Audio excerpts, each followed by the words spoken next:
Vamos a comenzar con un reactivo EGEL Plus de contaduría.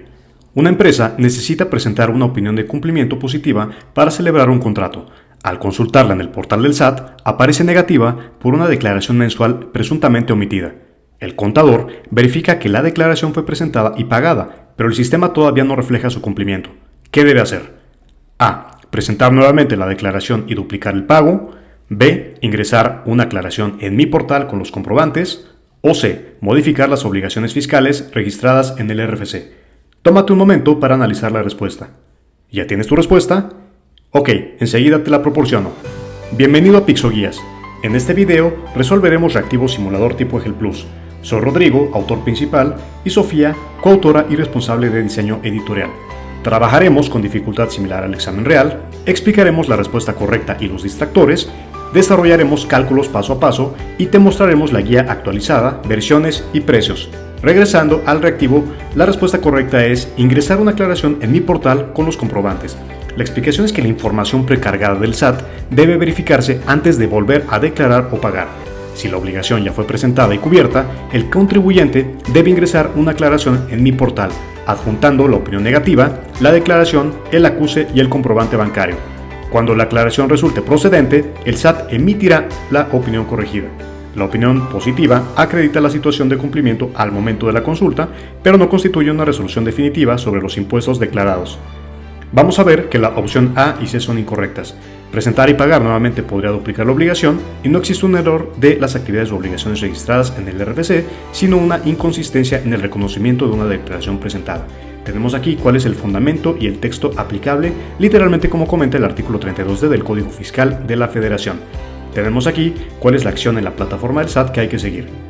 Y desde luego el fundamento legal que vas a poder encontrar en nuestros reactivos. Las referencias bibliográficas, por supuesto, también te las añadimos. Todas nuestras guías siguen el temario oficial vigente de Ceneval. En Contaduría se evalúan 4 áreas disciplinares, además de la sección transversal de comprensión lectora y redacción indirecta. Todo ese contenido se encuentra desarrollado dentro de las guías. No importa en qué parte de México o el mundo te encuentres, si deseas adquirir cualquiera de las guías, puedes escribirnos directamente por WhatsApp al número que aparece en la pantalla. Toda la información y los enlaces de compra también se encuentra en la descripción de este video. Pixoguías es una empresa y marca registrada ante el Instituto Mexicano de la Propiedad Industrial, actualmente operada por Rodrigo y Sofía. Pixoguías desde el año 2012 apoya a estudiantes a que se preparen para exámenes de admisión, egreso y posgrado. Encontrarás cientos de videos en nuestro canal, contenido actualizado. Si este material te resulta útil, suscríbete al canal. Nuestras guías para el EGEL Plus de contaduría están disponibles en 6 versiones. La diferencia entre cada una de ellas no es el contenido base, sino la cantidad de reactivos de práctica incluidos. Todas contienen los temas completamente desarrollados y los reactivos explicados paso a paso. Practicar con más reactivos de simulación te ayudará a mejorar la precisión y velocidad bajo presión de tiempo, además de familiarizarte con el estilo de reactivos del examen, ya que son reconstrucciones basadas en exámenes reales previos. Los reactivos de las guías son distintos a los de nuestros videos, por lo que ninguno se repite. La versión que normalmente recomendamos es la versión absoluta, ya que ofrece el mejor equilibrio entre cantidad de práctica y costo. Además, cualquiera de las versiones incluye también la guía de la sección transversal con comprensión lectora y redacción indirecta, y además 150 reactivos para cada uno de estos rubros. Las guías son digitales, se entregan en formato PDF protegido con contraseña, pueden consultarse desde computadora, tableta o teléfono celular y están elaboradas con base en la bibliografía oficial de Ceneval. El pago puede realizarse mediante transferencia, SPAY, tarjeta, PayPal o en establecimientos autorizados y podemos emitirte facturas si lo requieres. Una vez confirmado el pago, enviamos el enlace de descarga de manera inmediata. Cuando recibes la guía, deberás introducir una contraseña. Puedes esperar observar una portada como la que se ve en la imagen. Así es como lucen nuestras guías.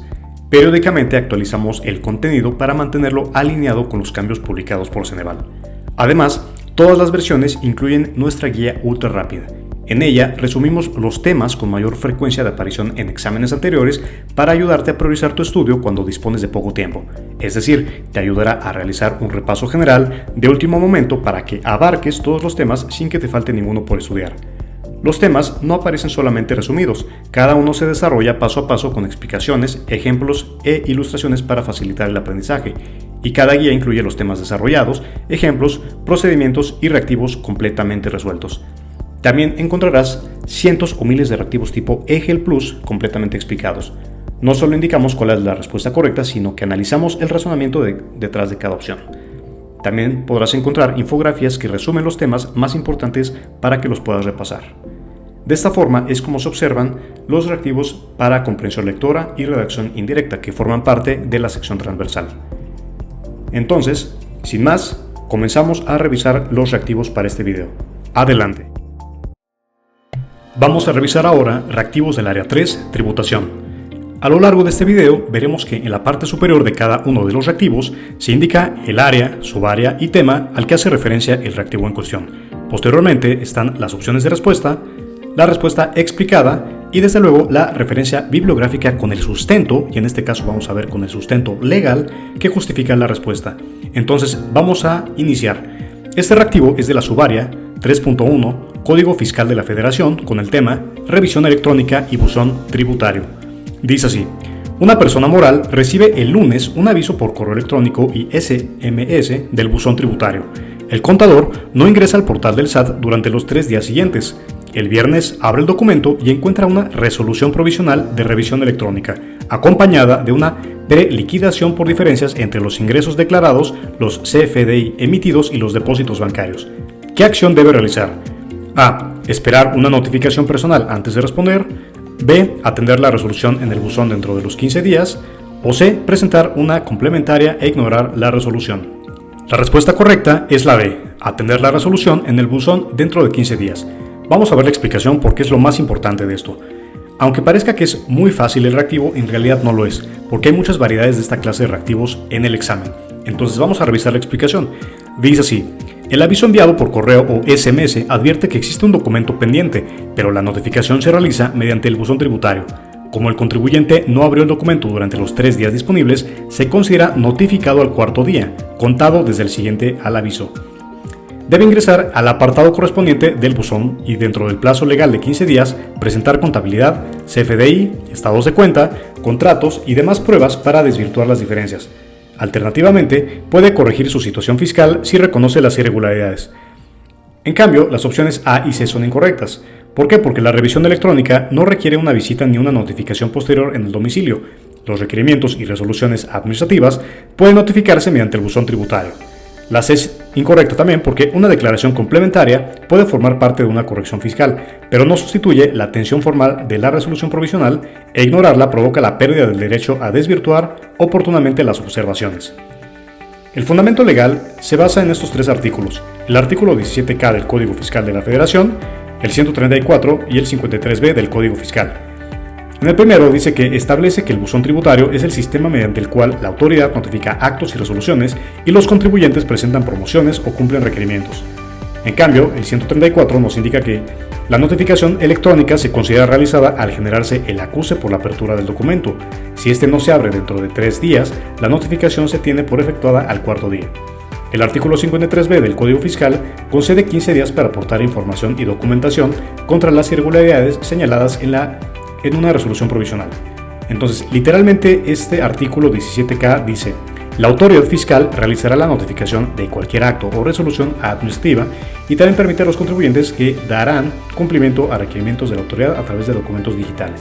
El 134 dice que los contribuyentes contarán con 3 días para ver los documentos digitales y si no se abre el documento, la notificación electrónica se tendrá por realizada al 4º día. En cambio, el 53B dice literalmente que en un plazo de 15 días siguientes a la notificación. Dentro de ese plazo, el contribuyente debe proporcionar información para desvirtuar las irregularidades o acreditar el pago. Entonces, la aplicación del caso es que el correo electrónico y el SMS no deben ignorarse. Al no abrirse el documento durante los 3 días siguientes, la notificación se materializó por disposición legal al 4º día, y desde ese momento debe controlarse el plazo y prepararse la respuesta digital. La documentación podría incluir CFDI y archivos XML, pólizas y auxiliares contables, estados de cuenta, contratos y órdenes de compra, evidencia de entregas o prestación de servicios, papeles de trabajo de conciliación, acuses de declaraciones y pagos, entre otros. Entonces, si la empresa acepta las diferencias, puede corregirse dentro del mismo plazo pagando las contribuciones omitidas y sus accesorios. En ese supuesto, el artículo 53B contempla una multa equivalente al 20% de las contribuciones omitidas. Entonces la clave para resolver reactivos similares es que el aviso electrónico alerta y el documento depositado en el buzón tributario produce la notificación legal. Entonces justamente tenemos aquí las referencias y desde luego los artículos que ya revisamos.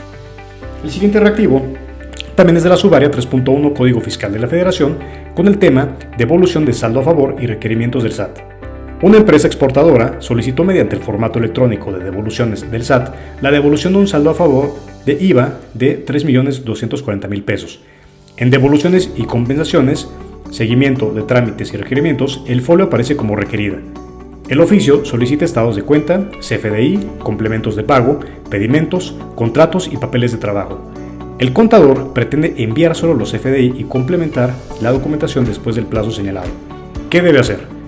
A. Entregar parcialmente y completar dentro de 40 días.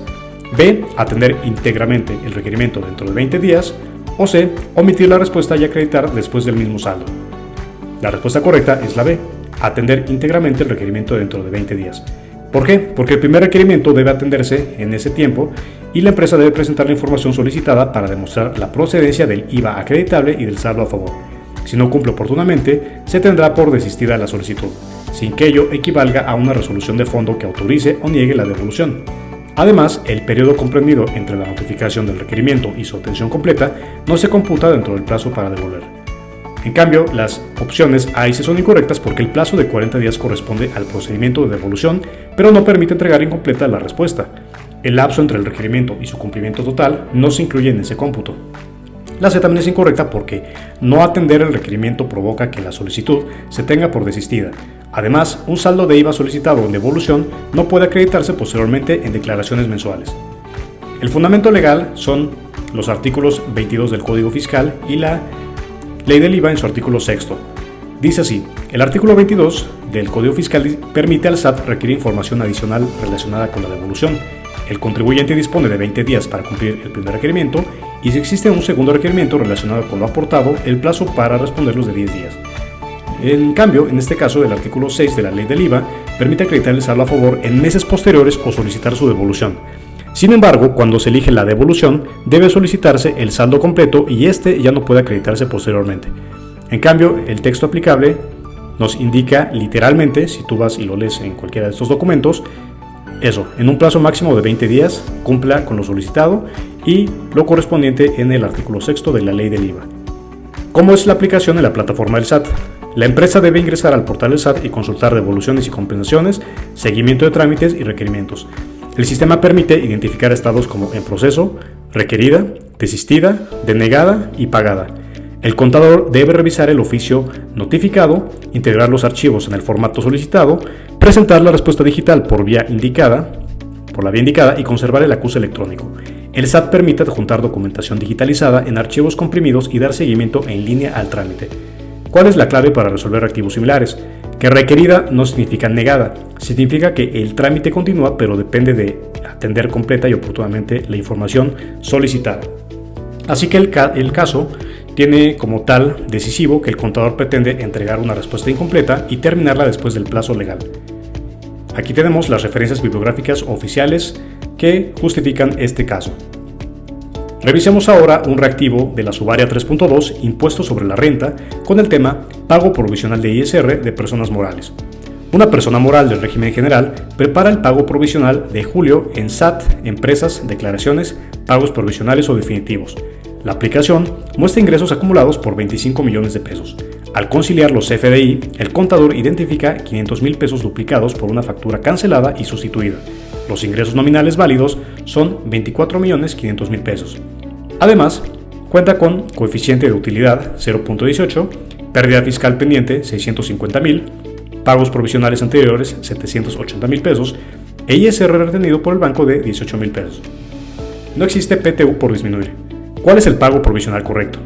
A. 330,000 pesos usando los ingresos conciliados. B. 357,000 aceptando el importe duplicado. O C. 1.128.000 sin aplicar acreditamientos. En este caso, la respuesta correcta es la A. 330,000 pesos usando los ingresos conciliados. La explicación es que el pago provisional se determina con los ingresos nominales efectivamente acumulables, no aceptando automáticamente una duplicidad detectada en los CFDI. Al multiplicar 24.500.000 pesos por el coeficiente de 0.18, se obtiene una utilidad estimada de 4.410.000 pesos. Después de disminuir la pérdida fiscal, aplicar la tasa de 30% y acreditar pagos anteriores y retenciones, resulta un ISR por pagar de 330.000 pesos. La conciliación y los CFDI de cancelación y sustitución deben conservarse como soporte. Vamos a ver la explicación matemática. Tenemos la utilidad fiscal estimada de 24.500.000 pesos por el factor de 0.18 y eso nos da 4.410.000 pesos.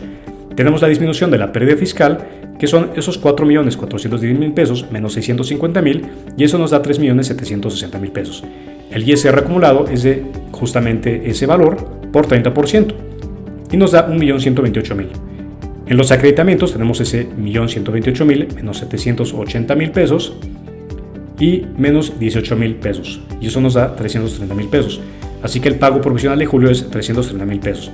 En la comprobación podemos ver que el ISR acumulado es de 1.128.000 pesos y menos los pagos anteriores, 780.000 y 18.000, pues hacemos la resta y nos da justamente eso. Vemos que las respuestas B y C son incorrectas porque calcula el impuesto con 25 millones, incluyendo dos veces una misma operación documentada mediante CFDI, cancelado y sustituto, lo cual pues obviamente es incorrecto, ya que justamente aquí es el dato que se tomó y por eso salió mal esa opción de respuesta. En cambio, la C también es incorrecta porque corresponde al ISR acumulado antes de acreditar los pagos provisionales anteriores y la retención efectuada por el banco. El fundamento legal es el artículo 14 de la Ley del Impuesto sobre la Renta, que establece que las personas morales realizan pagos provisionales mensuales.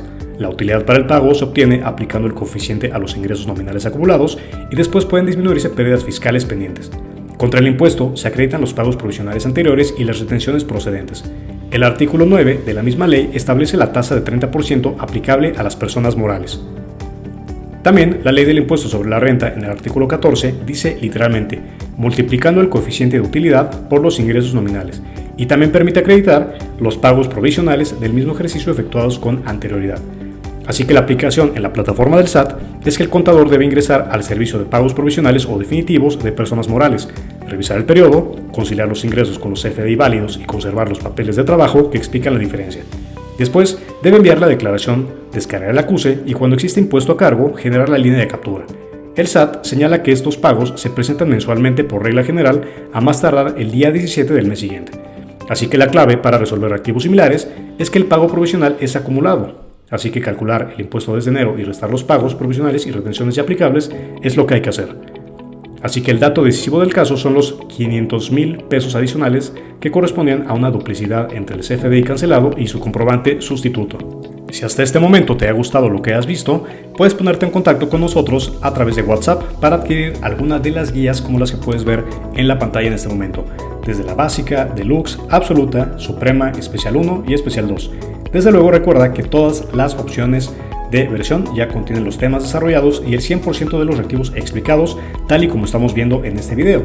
Aquí en esta tabla puedes ver en la parte derecha por qué te recomendaremos cada una, aunque nuestra recomendación estrella es la absoluta porque tiene una preparación completa, máxima seguridad y el equilibrio entre precio y reactivos.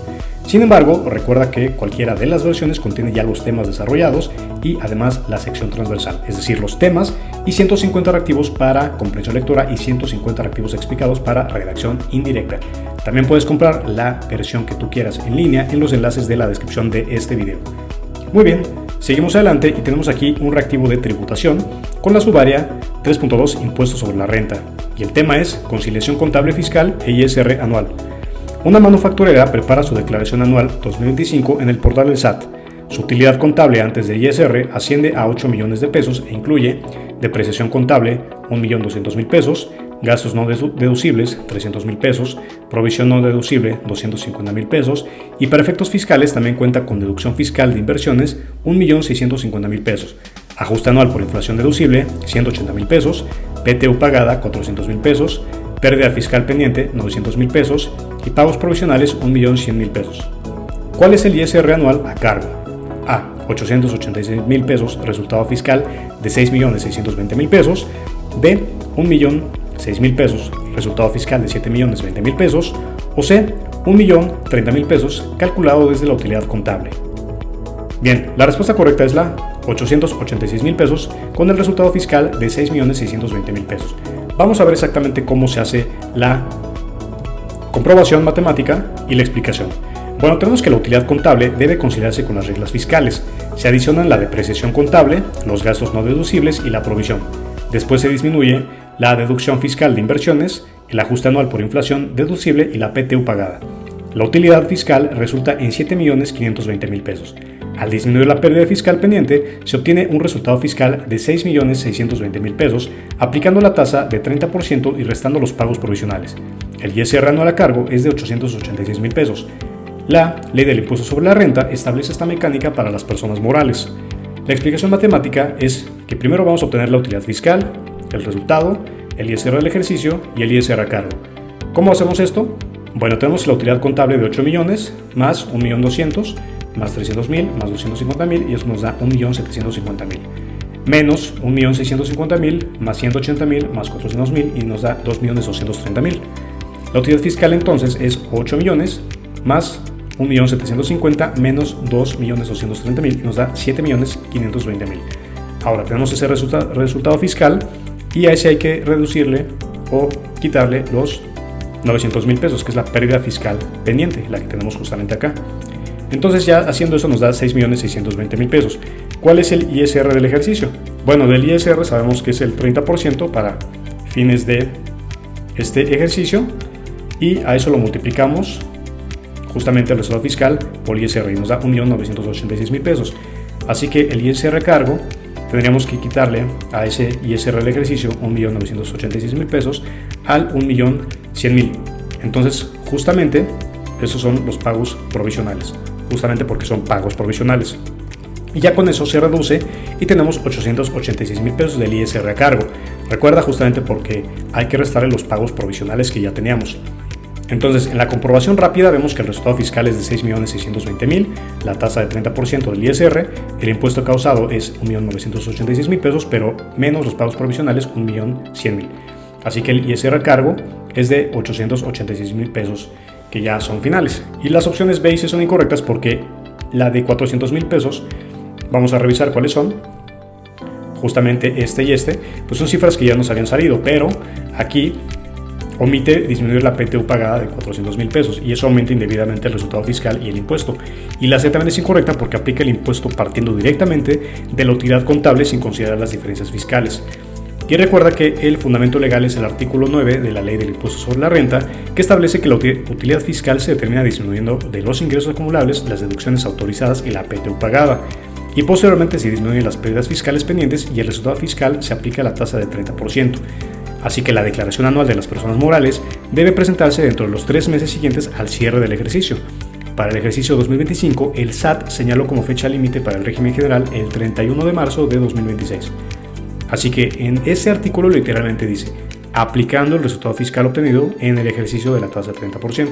Y también dispone a la utilidad fiscal del ejercicio se le disminuirán las pérdidas fiscales pendientes, o sea, las que ya habíamos visto acá, pérdida fiscal pendiente, ¿no? Entonces justamente es así como se obtiene. Ten mucho cuidado porque puede confundirte todo esto. Entonces, ¿cómo es la aplicación en la plataforma del SAT? Bueno, pues hay que ingresar a declaraciones para empresas, declaración anual 2025, revisar la información de ingresos, deducciones, pagos provisionales y demás datos del ejercicio. Y la aplicación permite enviar la declaración y obtener el acuse y cuando existe impuesto a cargo la línea de captura. Pero el contador no debe asumir que la utilidad contable es utilidad del resultado fiscal. Debe conservar la conciliación, los papeles de trabajo de inversiones, la determinación del ajuste anual por inflación, la PTU y el control de pérdidas fiscales. Así que la clave para resolver activos similares es que la utilidad contable es el punto de partida del papel de trabajo, pero el ISR se calcula sobre el resultado fiscal. Y el dato decisivo del caso es la depreciación contable y la deducción fiscal de inversiones, que son importes distintos y deben conciliarse. Y bueno, como referencias bibliográficas tenemos el artículo 9 de la Ley del Impuesto sobre la Renta y la declaración anual 2025, de acuerdo a la información que está en el propio portal del SAT del 2026 en este caso, pero bueno, no importa si ves el video en 2027, 2028, 2029, simplemente comentar que así es el camino que hay que hacer. Continuamos con este reactivo que también es de la subárea 3.2, Impuesto sobre la Renta, con el tema Declaración Anual de Personas Físicas y Deducciones Personales. Una persona física prepara su declaración anual 2025 en el portal del SAT, Durante el ejercicio obtuvo sueldos reales de 780,000 pesos y honorarios profesionales de 220,000 pesos. En el visor de nómina aparecen además 180,000 pesos duplicados porque un patrón sustituyó un CFDI, pero no canceló el comprobante anterior. En el visor de deducciones personales se observan honorarios médicos pagados con tarjeta, 48,000 pesos, seguro de gastos médicos pagado por transferencia, 36,000 pesos, y servicios dentales pagados en efectivo, 20,000 pesos. ¿Cuál es el tratamiento correcto? Declarar 1.180.000 y deducir 104,000, o las opciones B y C, que son justamente estas respectivamente. Muy bien, entonces vemos que la respuesta correcta es B, declarar 1.000.000 y deducir 84,000 pesos. ¿Por qué? Bien, la explicación es que el CFDI de nómina duplicado no representa un ingreso adicional. El contribuyente debe conciliar el visor de nómina, solicitar al patrón la cancelación o corrección del comprobante y declarar los ingresos realmente obtenidos, que son 1.000.000 de pesos. Los honorarios médicos y el seguro son deducibles porque fueron pagados mediante medios bancarios. El gasto dental pagado en efectivo no cumple el requisito legal. Las deducciones personales procedentes suman 84,000 pesos, importe inferior al límite general aplicable. Entonces la explicación matemática es que los ingresos reales son 780,000 pesos más 220,000 y eso nos da el millón. En cambio, aquí tenemos las deducciones procedentes que son 48,000 más 36,000 pesos y esos son 84,000 pesos. Y gastos no deducibles son servicios dentales pagados en efectivo y esos son 20,000 pesos. Así que tenemos que el límite de 15%, esto hay que aprendérselo muy bien, es de 1.000.000 por 15% y esto nos da 150,000 pesos. Como los 84,000 pesos no exceden el límite de 150,000 pesos, pueden considerarse completamente sujeto al cumplimiento de los demás requisitos. Las opciones A y C son incorrectas, que en este caso pues ya vimos que son estas cifras, porque acepta como ingreso un CFDI duplicado y pretende deducir el servicio dental pagado en efectivo. La información precargada debe revisarse y no aceptarse automáticamente. Y la C es incorrecta también porque determina correctamente los ingresos reales, pero incluye indebidamente los 20,000 pesos pagados en efectivo al dentista. Y el fundamento legal es que el artículo 150 de la Ley del Impuesto sobre la Renta obliga a las personas físicas a presentar su declaración anual en abril. En este caso, existe obligación porque el contribuyente obtuvo ingresos por salarios y servicios profesionales. Y el artículo 151 de la Ley del Impuesto sobre la Renta permite deducir honorarios médicos, dentales y primas de seguros médicos, siempre que se cumplan los requisitos de comprobación y pago. El límite general corresponde al menor entre 5 o anuales y 15% de los ingresos totales. El texto aplicable, literalmente para el artículo 150, dice que presentarán en el mes de abril del año siguiente. Y el 151 dice, se efectúen mediante cheque nominativo, transferencias electrónicas o mediante tarjeta. Justamente por ello, los servicios dentales pagados en efectivo no cumplen el requisito de pago. ¿Cuál es la aplicación en la plataforma del SAT? Antes de enviar la declaración, el contador debe revisar SAT, declaración anual 2025, personas, visores, y en el visor de comprobantes de nómina para el trabajador puede consultar ingresos, retenciones, PDF, Excel y XML emitidos por los patrones. Y esta información sirve como insumo para el prellenado de la declaración anual. En el visor de deducciones personales puede revisar el RFC del emisor, folio fiscal, importe, forma de pago y tipo de deducción. Y si un CFDI válido no aparece, la plataforma permite incorporarlo manualmente en la declaración, así que el contribuyente puede conservar CFDI y XML de nómina, recibos bancarios, CFDI médicos y de seguro, comunicación enviada al patrón y evidencia de la cancelación o sustitución del CFDI duplicado. Así que la clave para resolver activos similares es que la información precargada por el SAT debe conciliarse y comprobarse, no necesariamente representa la base fiscal correcta. Y el dato decisivo del caso es que el ingreso adicional de 180,000 pesos proviene de un CFDI duplicado, mientras que el servicio dental fue pagado en efectivo. Y bueno, tenemos aquí las referencias oficiales bibliográficas en donde justifican el reactivo. Tenemos este reactivo de la subárea 3.3, impuesto al valor agregado y seguridad social. El tema es IVA mensual, proporción acreditable y retenciones. Una persona física opera un centro educativo con reconocimiento de validez oficial de estudios y también presta consultoría administrativa a personas morales. Durante abril presenta colegiaturas efectivamente cobradas exentas 2.700.000 pesos, consultoría efectivamente cobrada 900,000 pesos más IVA, IVA retenido por los clientes, personas morales, 2/3 partes, IVA pagado en gastos exclusivos de consultoría 24,000 pesos, IVA pagado en gastos comunes 80,000 pesos, IVA pagado en gastos exclusivos de enseñanza 16,000 pesos y además emitió un CFDI de consultoría en PPD por 300,000 pesos más IVA aún no cobrado. ¿Qué importe debe declarar como IVA a cargo en SAT? Declaraciones, pagos definitivos de IVA. A, 4,000 pesos en este caso, B, 100,000 pesos o C, saldo a favor de 56,000 pesos. Bien, la respuesta correcta es A, 4,000 pesos.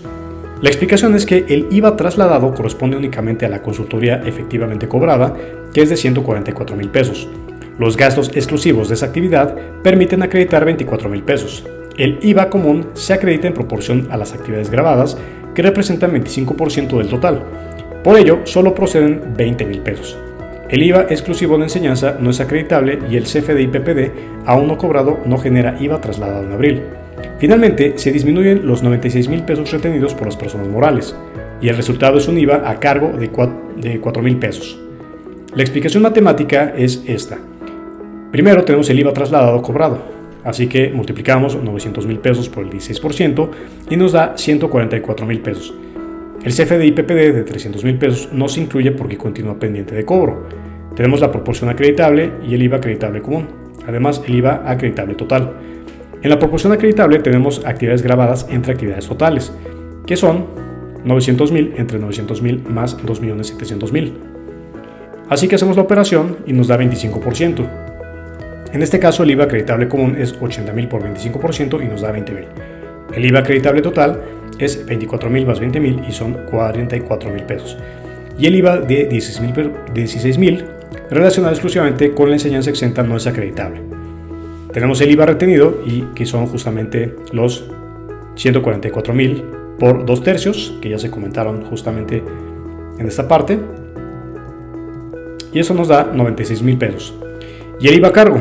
El IVA a cargo es el IVA trasladado menos IVA acreditable menos IVA retenido. Así que el IVA a cargo son 144,000 pesos menos 44,000 pesos menos 96,000 pesos y así ese IVA nos da 4,000 pesos. Podemos ver la comprobación al restar, o mejor dicho, hacer la suma de 44,000 más 96,000 más 4,000 y eso nos da los 144,000 iniciales. Y el acreditamiento, la retención y el impuesto a cargo explican la totalidad del IVA trasladado. En el análisis tenemos que la B y C son incorrectas porque en este caso el cálculo omite disminuir los 96,000 pesos de IVA retenido. Recordemos que la opción B es de 100,000 pesos y C, el saldo a favor de 56,000 pesos para la opción C, que está mal también. En la C porque acredita completamente los 80,000 pesos de gastos comunes, 144,000 menos 24,000 menos 80,000 menos 96,000 y eso nos da menos 56,000 pesos. Y esto ignora que dichos gastos también se utilizan en actividades exentas. El fundamento legal lo tenemos en el artículo 1b de la ley del IVA, el artículo 15, fracción cuarta, también el artículo 5, fracción quinta, el artículo 5b, que permite disminuir el pago mensual del IVA retenido del contribuyente, y el artículo 3 del reglamento de la ley del IVA. El texto aplicable justamente lo tenemos aquí. Puedes ponerle pausa al video para revisar literalmente qué es lo que dicen estos artículos de estas leyes y reglamentos. Finalmente, la aplicación en la plataforma de SAT sería que la persona debería ingresar a declaraciones, pagos provisionales o definitivos, IVA definitivo, y la declaración puede mostrar información precargada de CFDI emitidos y recibidos, pero el contador debe conciliarla con cobros bancarios, CFDI-PPD, complementos de pago, retenciones y el destino de cada gasto. El pago definitivo de IVA se presenta por regla general a más tardar el día 17 del mes siguiente. Así que la clave para resolver reactivos similares es separar el IVA exclusivo de actividades grabadas y el exclusivo de actividades exentas y el IVA de gastos comunes sujeto a proporción. Tenemos aquí que el dato decisivo del caso es que las actividades grabadas representan solo el 25% de las actividades totales y los clientes retuvieron 2/3 partes del IVA trasladado. Y bueno, pues dejamos aquí nuevamente las referencias bibliográficas.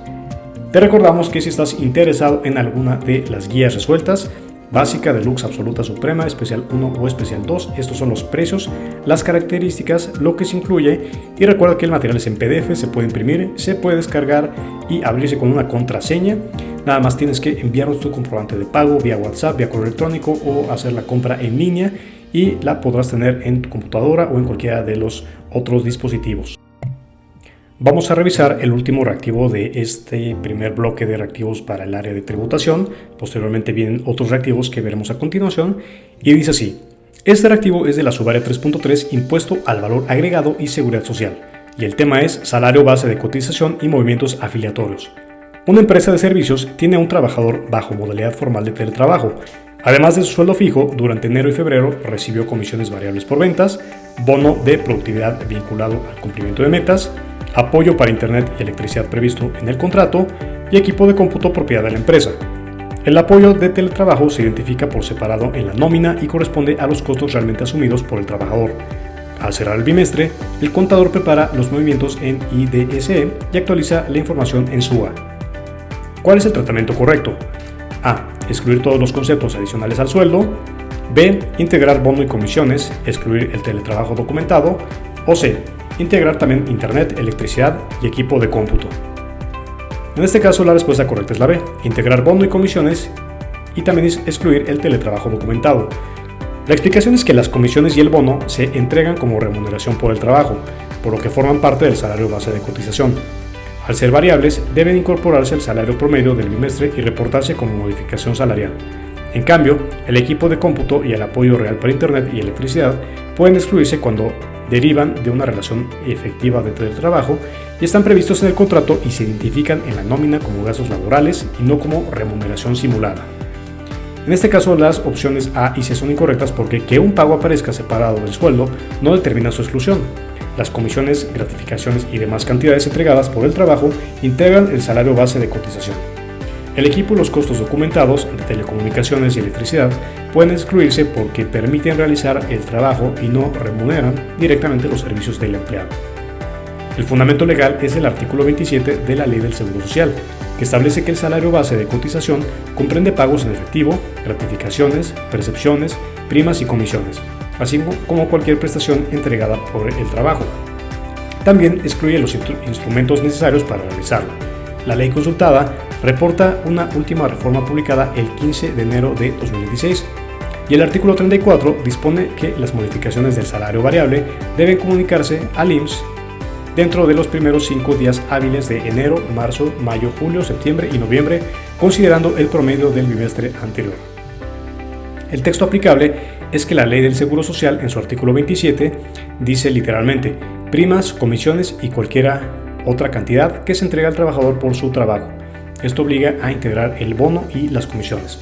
Y la Ley del Seguro Social, en su artículo 34, dice que dentro de los primeros 5 días hábiles de los meses de enero, marzo, mayo, julio, septiembre y noviembre. Y en el caso, el promedio de enero y febrero debe comunicarse durante los primeros 5 días hábiles de marzo.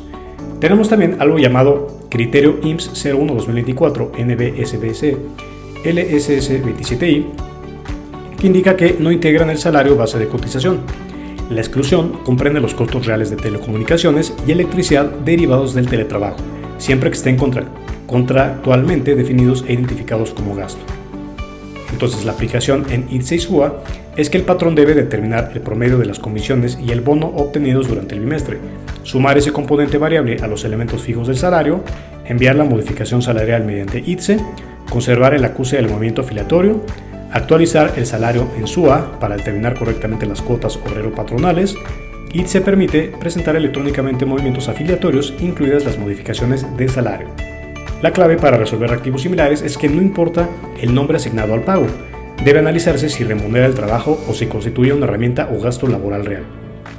El dato decisivo del caso es que el bono y las comisiones remuneran el desempeño, mientras que el apoyo de teletrabajo está contractual y documentalmente identificado como gasto. Tenemos aquí las referencias bibliográficas que sustentan y justifican la explicación de este reactivo. Bien, vamos a continuar con el siguiente bloque. Nada más recordarte que estas son las versiones que manejamos actualmente. Si estás interesado en alguna, ponte en contacto con nosotros vía WhatsApp o puedes comprarla directamente en la tienda en línea en cualquiera de los enlaces que están en la descripción de este video. Seguimos adelante. Área 3. Tributación. Reactivos con formato de cuestionamiento directo. Una persona física con actividad empresarial presentó su declaración anual de ISR, resultando un saldo a favor del contribuyente, del cual solicita devolución automática. La autoridad, al revisar la declaración, determina inconsistencias, por lo que no hace la devolución automática. El contribuyente puede solicitar dicha devolución mediante el formato 32. Indique el tiempo máximo para solicitar la devolución del saldo a favor. La respuesta correcta es la C, 5 años siguientes. Dos médicos tienen la intención de establecer una clínica de atención médica y quirúrgica para pacientes con enfermedades del sistema respiratorio. Para poder establecer su clínica, ¿ante qué autoridad necesitan hacer solicitud de licencia correspondiente? Bien, para fines de este video nos vamos directamente a la respuesta y la opción correcta es la C, Servicio de Administración Tributaria, SAT. No es la COFEPRIS ni el Consejo de Salubridad General. Del siguiente listado, ¿cuáles son los derechos de acuerdo con el Código Fiscal de la Federación que tiene un contribuyente persona física o moral con actividades empresariales? Para fines de este video nos vamos a dar la respuesta, que es la C. Entonces son estímulos fiscales, condonación de gastos de ejecución, devoluciones y finalmente interponer medios de defensa. Selecciona el acto en el cual es procedente el amparo directo. En este caso la respuesta correcta es la B, donde el SAT ha determinado un crédito fiscal de 1.000 millones de pesos a una empresa privada mexicana. En el caso de que la entrada en vigor de una ley federal que prohíbe la comercialización de cigarros en todo el país, o que una autoridad judicial en segunda instancia ha confirmado una sentencia en la que se condenó a una persona, pues prácticamente no son actos en los que se puede proceder con un amparo directo. Identifica algunas de las obligaciones en materia de prevención de operaciones con recursos de procedencia ilícita y financiamiento al terrorismo previstas en leyes relativas al sistema financiero. En este caso, la respuesta correcta es la C, es muy extensa, nos dice que es 235, vámonos a ir rápido, que dice que es conocer adecuadamente a los clientes y usuarios, considerando los antecedentes, condiciones específicas, actividad económica, entre otros aspectos. Luego, establecer estructuras internas que deban funcionar como áreas de cumplimiento en la materia de cada entidad, y luego recabar información y documentación para la apertura de cuentas o celebración de contratos. Entonces prácticamente pues esta opción es correcta porque corresponde a las obligaciones previstas en el artículo 115 de la Ley de Instituciones de Crédito y demás leyes relativas al sistema financiero en materia de prevención de operaciones con recursos de procedencia ilícita y financiamiento al terrorismo. ¿Qué archivos componen la e-firma para el sellado electrónico de facturas? En este caso la respuesta correcta es B, que es .cer y .key. Calcule la base del ISR para el ejercicio 20X1 de una empresa SADCB que se dedica a la compraventa de refacciones y presenta la siguiente información. En este caso, pues prácticamente también es un reactivo un poco sencillo, en el cual pues tenemos aquí los ingresos, los productos, los costos, etc. ¿Qué es lo que hay que hacer? Bien, tomamos esta tablita y vamos a sumar los que nos suponen ingresos. En este caso pues sumamos los ingresos propios de la actividad, que es 1.927.469, los productos financieros, los gastos no deducibles pues no entran, y también del ajuste anual por inflación acumulable, y hay que restar los costos de ventas, la deducción inmediata, servicios profesionales, viáticos y gastos de viaje, el arrendamiento y los gastos financieros. En este caso, pues ya una vez hecha esta operación, nos va a quedar algo por el estilo. En este caso, con todas las sumas, vamos a tener justamente aquí los positivos, y le vamos a reducir pues justamente la resta de todos estos, los que le pusimos aquí el negativo. Y esto nos va a dar 1.553.680. ¿Qué sucede? Bueno, pues que prácticamente al 1.930.192, que son las sumas, se le restan pues las restas. Y es 1.553.680, que nos da 376.512. Entonces la respuesta correcta es la C. ¿En qué artículo se encuentra su fundamento legal? En el caso de la Secretaría de Hacienda y Crédito Público, pues en este caso es la C. ¿En qué caso se cancelará el registro del contador? Respuesta correcta, C. En el caso de delitos fiscales no informados por el contador. Según las obligaciones con Infonavit, ¿cada cuándo se deben calcular las aportaciones? En este caso, A. Bimestrales.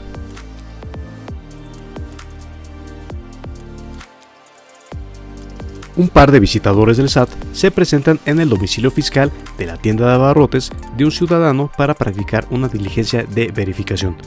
Los visitadores le solicitan al ciudadano que designe testigos, pero este les refiere que no sabe quién pueda ser testigo de la diligencia. En este caso, se debe cumplir que los visitadores designen testigos, la diligencia sea reprogramada o C, se realice la diligencia sin testigos. En este caso, A, que los visitadores designen testigos. El contador de una persona moral dedicada a la comercialización al cierre del mes de junio del año 20X1 obtiene los siguientes datos. Bien, prácticamente son ingresos, facturados, pendientes nominales y deducciones, con un coeficiente de utilidad del año 20X0. La base gravable para el pago provisional ISR del mes de junio 20X1 será, y la respuesta correcta es la C, que es 24.500. ¿Cómo se obtiene ese número? Pues de 60.000 menos 35.000, que prácticamente pues son los ingresos nominales hasta el mes de junio menos las deducciones autorizadas hasta el mes de junio. Respuesta correcta, C. El SAT o Servicio de Administración Tributaria detectó que hace 2 años infraccionó a una empresa por haber expedido comprobantes fiscales vía internet, en los cuales se asentó la clave del Registro Federal de Contribuyentes o RFC de una persona distinta a la que adquirió el servicio de mantenimiento. Aun cuando dicha empresa cubrió el monto respectivo, continúa emitiendo los comprobantes de esa forma. La sanción que debe aplicar la autoridad fiscal a dicha empresa será A. Multa, B. Clausura, C. Actualización. Respuesta correcta, B. Clausura. Autoridad que, entre otras cosas, 1. Investiga y verifica las actividades ilícitas que involucran los recursos detectados. 2. Comprueba vínculos con actividades criminales. 3. Determina el ejercicio de la acción penal. 4. Asegura bienes de procedencia ilícita. Obtiene sentencias, o más bien sería 5, obtiene sentencias condenatorias y el decomiso de bienes. En este caso, Poder Judicial, Comisión Nacional Bancaria de Valores o la Fiscalía General de la República. Respuesta correcta, C. Área 3. Tributación. Reactivos con formato de ordenamiento. Del siguiente listado, ordene el procedimiento para la declaración provisional sin pago de una persona física con actividad de servicios profesionales. Para fines de este video, nos vamos directamente a la respuesta, que es la C, que es 1, 3, 4, 2, 5 y 6, que es 1. Acceder al portal del SAT, la oficina virtual, posteriormente seleccionar personas físicas, luego seleccionar declaraciones en ceros, enviar declaración informativa de razones por las cuales no se presentó el pago, posteriormente capturar el registro federal del contribuyente y su clave CIEC, capturar la información de los impuestos respectivos en el formato electrónico y finalmente imprimir el recibo correspondiente. Ordena el procedimiento para enviar por internet el pago anual de ISR de una persona moral. En este caso nos vamos directamente a la respuesta, que es la C, y nos dice que, como número 4, lo primero que hay que hacer es obtener la firma electrónica avanzada. Luego, 2. Obtener el programa para la presentación de declaraciones anuales, DEM. Luego, 1 es capturar y enviar al SAT los datos generales del contribuyente, los de identificación de la declaración, los de la determinación de los impuestos y los de carácter fiscal e informativos. Luego, en este caso vendría siendo un 5, pero bueno, aquí prácticamente se ha colocado un número incorrecto, pero bueno, tú sabes que aquí es 5 y lo es recibir del banco y por internet el acuse con sello digital con el que se autentifica la operación y el pago de realizado. Luego, acceder al portal internet del banco contratado, capturar los datos de los impuestos y el número de operación contenido en el acuse de recibo proporcionado por el SAT y realizar el pago por transferencia electrónica y finalmente recibir del SAT el acuse de recibo con el número de operación y sello digital. En este caso, la respuesta correcta es la C. En el domicilio fiscal de la persona moral denominada Escuelas de Puericultura SC, se presenta personal de servicio de Administración Tributaria SAT con el objeto de efectuar el cobro forzoso de créditos fiscales derivados de una auditoría realizada a la empresa. De acuerdo a este caso, conteste lo siguiente. Ordene cómo se llevaría a cabo el procedimiento administrativo de ejecución. En este caso, dejamos que tú lo resuelvas, puedes ponerle pausa al video y determinar cuál sería la respuesta correcta para ti. Un contribuyente, persona moral, que tributa bajo el régimen general de ISR, va a presentar su declaración anual con un saldo a cargo. En este caso, también te dejamos este reactivo para que lo puedas resolver tú solo. Área 3. Tributación. Reactivos con formato de relación de elementos. A partir del siguiente listado, indique en qué declaración y en qué fecha existe la obligación de informar sobre los pagos y retenciones efectuadas por concepto de salarios a sus trabajadores para una persona física que tributa en el título 4, capítulo 2, sección 1 de la Ley del Ingreso sobre la Renta ISR. Personas físicas con actividad empresarial. Entonces tenemos aquí las declaraciones: informativa múltiple, declaración informativa de operaciones con terceros y declaración de clientes y proveedores, y la fecha de presentación. En este caso, A, B o C. En este caso vamos a ir directamente a la respuesta, que es la A, y nos dice que pues lo único que se relaciona de forma correcta es la declaración informativa múltiple con el 15 de febrero del ejercicio siguiente al que corresponde la declaración.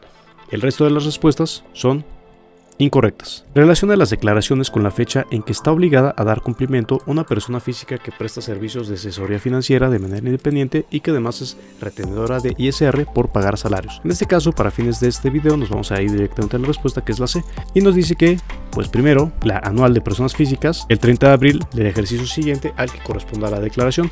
Luego, la informativa múltiple, el 15 de febrero del ejercicio siguiente al que corresponda la declaración. Y finalmente, la informativa de operaciones con terceros, día 17 del mes siguiente al que corresponda la declaración.